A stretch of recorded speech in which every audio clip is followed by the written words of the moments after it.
This induction is designed to give you a greater understanding of the rules we abide at our company. We strive to provide our customers with a high standard of professional, courteous, and efficient service in a friendly and safe environment. We should be remembered by our clients as responsible and professional, and as a service worth remembering and recommending and returning to in the future. Safety and health policy. Our company is committed to ensuring a safe and healthy workplace for its workers by eliminating or minimizing the risk to injury to people and to the risk of damage and plant and equipment. We will do this by following relevant legislation and adopting a risk management strategy, including identifying hazards in the workplace, assessing risks to workers and others, deciding on control measures, implementing those controls, monitoring that those controls are effective. Our company is committed to providing a safe work environment, suitable and safe equipment, information, instruction and training, and supervision to ensure competency and safety. We will also ensure that equipment is maintained, that there are safe systems of work, chemicals are used safely, and managers and supervisors take reasonable precautions and exercise proper diligence to comply with safety obligations.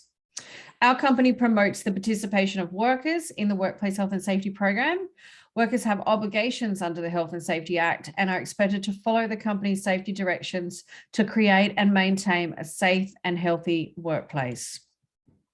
Your safety obligations. As a worker, you must take care for your own health and safety and to ensure that the directions and your actions do not affect the health and safety of others. You must comply with the instructions that are given to you by your employer and supervisors and cooperate with the health and safety policy and procedures. Avoiding fatigue. Fatigue is a safety serious issue. It is your responsibility to ensure you arrive at work well rested. Plan your work trips to allow for breaks and safe travel. If you're really tired, let us know and we'll make sure you get home safe for a rest. Fit for duty. All employees must be fit for duty when they're at work to ensure they do not place themselves or others at risk of injury. Many things can make you unfit for work, including illness, fatigue, personal circumstances, the use of medications, drugs, or alcohol. If you are aware that you are not fit for duty, you must tell your supervisor and/or the Boyd Belt supervisor immediately. If your supervisor reasonably believes that you are not fit for duty, they also have a right to request that you leave and present fit for the next working shift. Sick leave. You must notify your manager as soon as you know you will not be able to attend work because you're unavailable due to an illness. Self-inflicted illnesses such as hangovers are not considered a justifiable reason for a sick day. However, you should still not present if you are under the influence of alcohol or drugs. You may be asked to provide a doctor's certificate when you return to your next working day. A doctor's certificate is mandatory to claim sick pay. Personal presentation. It is a requirement that all team members and subcontractors present themselves daily for work in a clean and well-groomed, hygienic manner. Remember, this is your advertising for more work. It is your responsibility to care for and maintain your work clothing. Performance expectations. Management at our company wish to assist you in being a valued team member. We will do whatever we can do to ensure that your employment with us is both rewarding and enjoyable. However, we ask for you in return to take note of a few exceptions. First of all, you should perform your job competently and safely. We must always respect our clients. We must also respect other team members, including our subcontractors and key partners. We should always attend work prepared to give 100%. We should always carry out any reasonable requests given to us by your supervisor or manager. You should always assist other team members when you can and always act within the law. Life-saving rules. Life-saving rules are in place to protect you from serious injury and even death. These rules must be adhered to. Any incident or injury, regardless of its significance, must be reported immediately to your supervisor or manager. Only operate equipment you've been trained and competent to do so. Only conduct work that you are licensed for. Do not enter roof cavities unless the power is disconnected. Use PPE as indicating your training and treat electricity as live until proven not live. Smoke-free work environment. We are committed to ensuring that no person is exposed to tobacco smoke whilst in the working environment. You are not permitted to smoke anywhere on the client's premises or in work vehicles. You may smoke in your breaks. Smoking is not allowed within 5 meters of any doorways by law. General safety. Safety is the most important part of your job. No job is so important that it cannot be completed safely. You must ask for clarification if you are unsure about any rule or procedure. You must know and observe the safety rules and procedures relevant to your working area. And you must remember that a willful disregard of safety rules and procedures may result in disciplinary action. Incident reporting. When you report an incident, you are making everybody aware of the problem. You are also allowing an investigation of the problem to occur. You are initiating immediate corrective actions and making the workplace safer by improving work practices.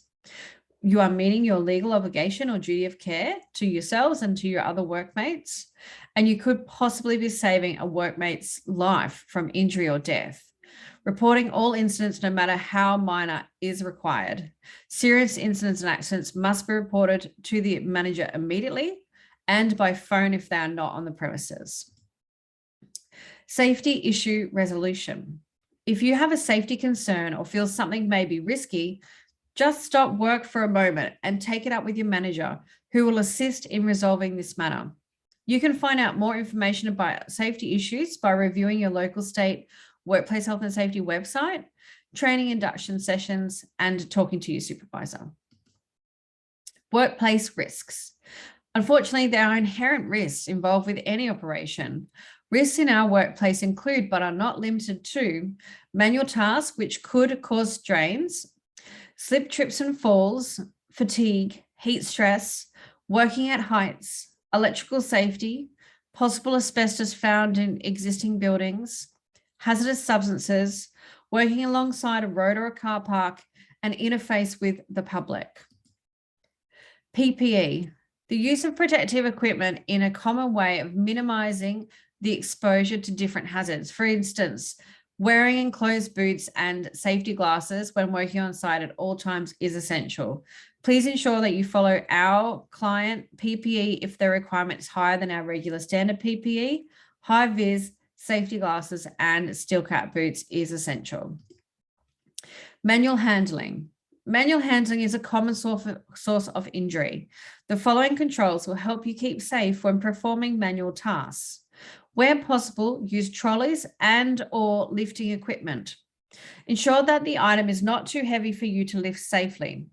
Stand close to the item with your feet spread apart for balance. Don't twist the body to get into position. Squat down, keeping your back straight and knees bent. Grasp the item firmly. Don't hold your breath while you're lifting, and lift with your legs. Slowly straighten them up. Hold the item firmly and close to your body as you carry it. Get additional help if you need it. Slips, trips, and falls. Slips, trips, and falls are relatively common and can occur in any workplace. Slips often occur when there are wet surfaces. Trips often occur when an individual's foot hits a low obstacle on the person's path, i.e., we haven't cleaned up after ourselves. There is broken tile, it might be a root, there could be a raised edge of a carpet or a concrete or electrical cord. Ensure your workplace is well maintained and ensure, especially when you're moving things, that you have a clear path to get to and from. Noise. Excessive noise can cause hearing loss to yourself and others. When excessive noise is expected, excessive noise signs should be posted in the entry points of the workplace to remind people of the need to wear hearing protection. Hearing protection should be provided to workers who are working in noisy areas. Electrical equipment. Electricity can, of course, kill. The most common cause of electrical shock is damaged electrical cords. Working in wet areas can also increase the risk of electrical shocks. Do not use any equipment if there are signs of damage to the power cords or other components. Promptly report any damage to your supervisors and/or managers for repair, and remember that We have a test and tag in-house. So electrical work is only though by electricians, and we should never do live work. Emergencies. On rare occasions, you may experience an emergency whilst you're working. It could be a fire, could be medical emergency, could be an armed holdup, a bomb threat, or a natural disaster. In the event of any emergency, always remember your safety is paramount. The evacuation procedure. There are 3 stages to follow if you have to leave a workplace due to an emergency. 1, you should prepare to evacuate. 2, you should evacuate from the workplace. And 3, you should meet at the assembly point. Remember, when preparing to evacuate, you have to have all of your machines and equipment turned off and left in a safe manner, ready to leave. When you do evacuate, move in a very orderly process and make sure that you are closing off the work site as you leave, unless you need to allow additional fire or rescue. Someone should meet whoever is coming to join you at the front gate. You need to take directions from your supervisor and manager, who will let you know what to do. They will show you the location of the nominated assembly point for your workplace. If you are working at the regular workplace on the council shorefront, make sure you move to the Boyd-built cars, as that's one of the best backup plans if you did not have a nominated evacuation point if you've moved regularly during the day. During this process, you'll be provided assistance to others, and you should assist others during this process.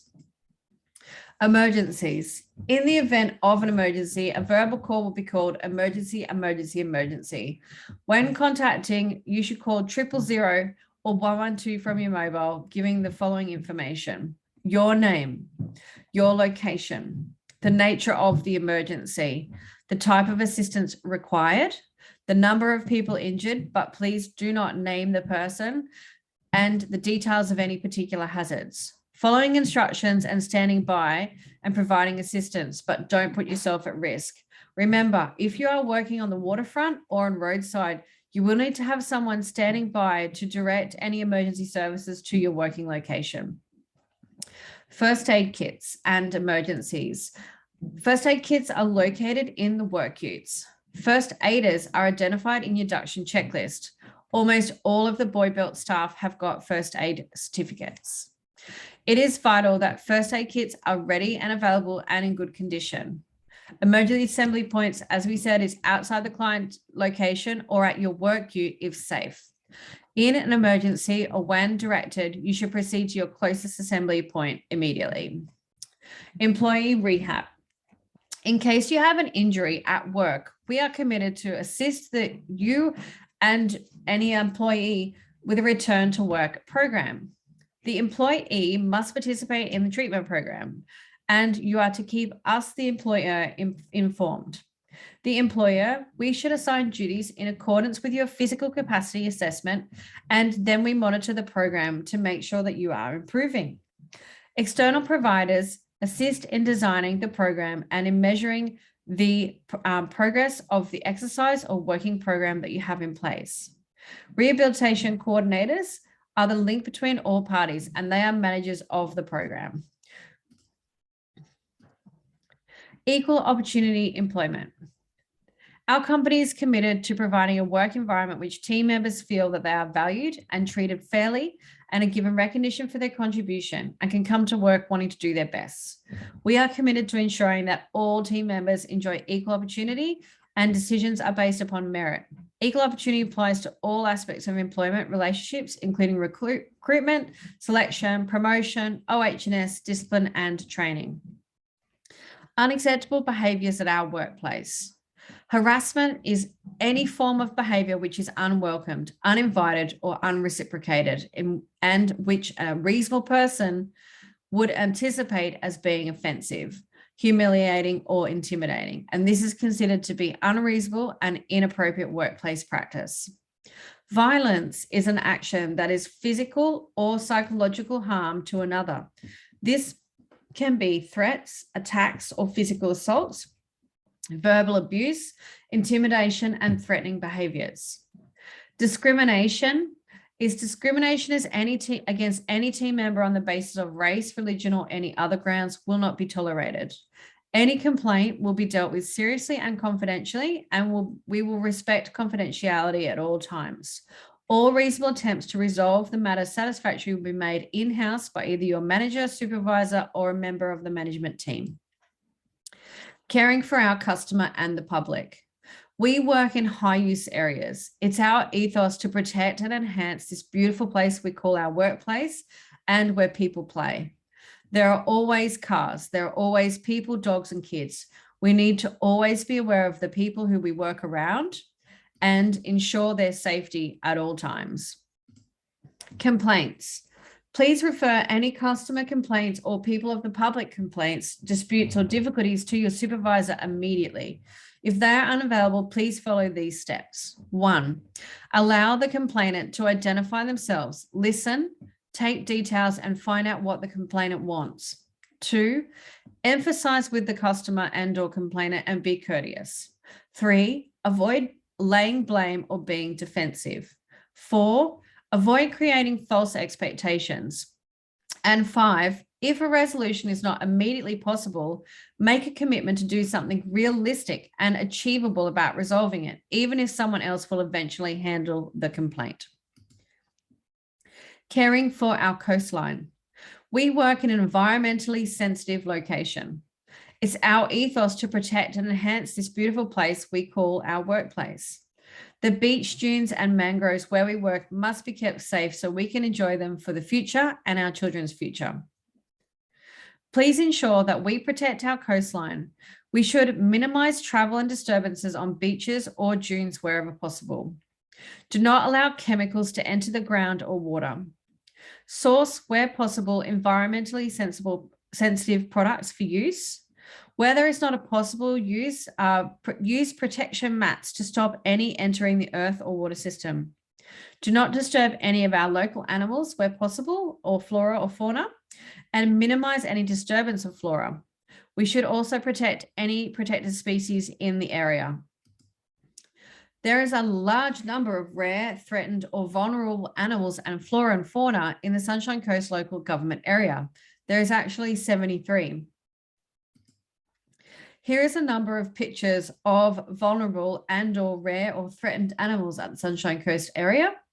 There's a lot to see and also a lot to protect. There is also a lot of vulnerable animals, and off to the right here is apparently some extinct southern gastric brooding frogs and also the southern day frog. So if you do see any animals that you think are less popular than normal, please make sure that we give them a wide berth and let your supervisor know of any rare or vulnerable species that you see so we can report it back to the council. Hazardous substances and SDS.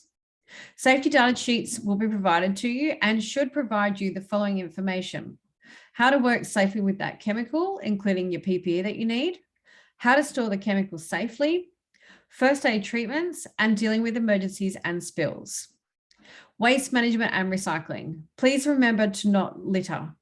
Use rubbish bags and dispose of cigarette butts in the tins provided. Environmental incidents. Spilled chemicals and waste can make their way into the environment and cause environmental damage. It is important that any issues are reported immediately to the supervisor. If we have to clean up a spill, we should A, protect ourselves first. We need to assess that spill and identify the liquid. We should then choose the proper protective equipment and be ready to respond. 2, we need to confine. We need to confine that spill with socks or absorbent booms, and we should overlap the socks at the end several inches or centimeters to prevent liquids from coming through. 3, we need to clean up. So we should use the spill mats and pillows and loose absorbents to gather up any spill. And 4, we need to dispose. We place those saturated absorbents in the yellow temporary disposal bags and we dispose of them properly. We look forward to working with you. We urge you to ask questions anytime. If you're unsure of what to do or you need an answer, please ask the supervisor or workmate. Keep our people, our salary partners, our customers, and the public safe.